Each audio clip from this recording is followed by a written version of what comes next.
Hello and welcome to this week's version of Britain's favourite Sunday sermon. Have I got news for you? Yes, good news indeed. We've got a new award. Yes, it's not Hypocrite of the Week, not Hypocrite of the Month or indeed of the Year. We have a new award for Hypocrite of the 21st Century. It's that significant. And we have a candidate for this award. And I think we should get everybody involved. So I'd like you to join in. I'd like you to imagine that you are vice chairman of a very, very important committee about standards, about behaviour. Imagine you're chairman of an even more important committee about public administration and constitutional affairs. I mean, this is serious stuff.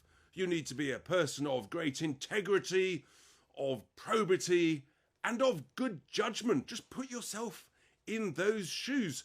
So good are you at this matter of integrity and probity that when anybody in the place that you work, which might happen to be, for example, the House of Commons, I mean, serious stuff this, that if someone doesn't do things properly, if they exercise misjudgment, then of course you call for them to resign. No ifs, no buts. So imagine that you called for the Prime Minister to resign because he brought his own party into disrepute. He damaged the reputation of his own party because he attended parties involving cake. Imagine that you called for another Prime Minister of your own party to resign after just a few days because they exercised misjudgment.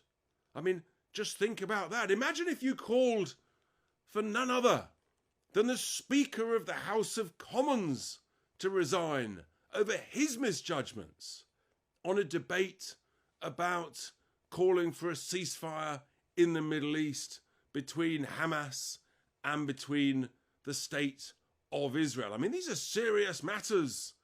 People have made misjudgments, but you, the man of probity, integrity, solid judgment, you call for them to resign. No ifs, no buts whatsoever. Imagine if also, when you hear that MPs might be being subject to blackmail, that you stand up in the House of Commons and you say that anybody who is a victim of blackmail should report it to the Speaker of the House of Commons. And of course, you should report it to the Metropolitan Police. I mean, this is a man that we should listen to. This is a man of great high standing, clearly. And you might think of someone of decades and decades, someone in their 60s or 70s, almost like the father of the house, who's seen it all before. But no, this is someone so exceptional that they're in their 30s. A man of relative youth, but great judgment and probity. So when that person then becomes a supposed, he's been attacked himself or been targeted for texting or sexting. I mean, if he was asked to send a picture of himself to someone he didn't know, I'm talking about a picture fully clothed. I wouldn't do that. Why would I do that? Imagine being asked to send a picture of yourself unclothed, and then you then become a victim yourself of blackmail. So then what do you do? Well, of course, if you are a man of probity and integrity, you follow your own good advice. You report it to the Speaker of the House of Commons. You report it to the Metropolitan Police, as you advised other people to do. Is that what you do? That's what you told other people to do. You told other people to resign when they demonstrated a lack of judgment. And then it comes to your judgment. No, instead of following your own good advice, you say, actually, I tell you what I'm going to do. I'm going to send the personal telephone numbers of very important elected members of Parliament to someone I don't know who I've met on some website. Unbelievable.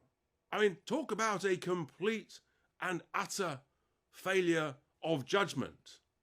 It's hard to think of anything more significant than this. I mean, this is potentially putting people's security at risk.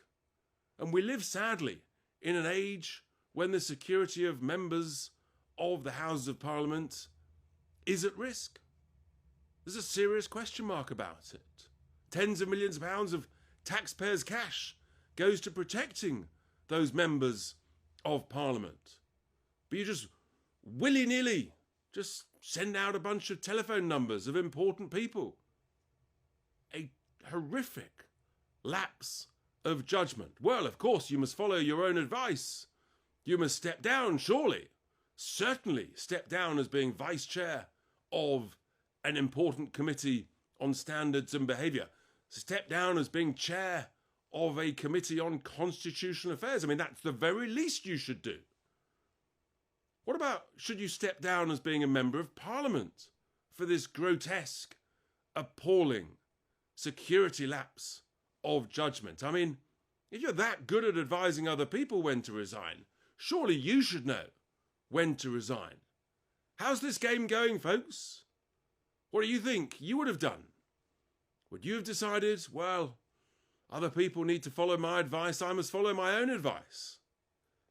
Or would you actually say, no, this is me I'm talking about. I'm above it all. I don't need to follow my own advice. I don't need to follow the advice that I've given to other people. I don't need to resign.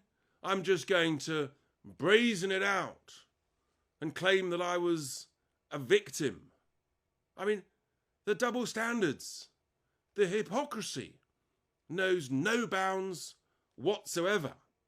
Truly unbelievable.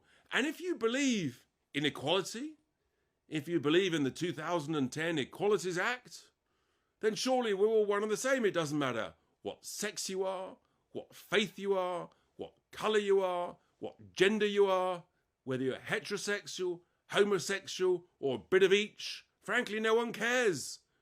It's about standards and probity, for heaven's sake. Get a grip. Do the right thing.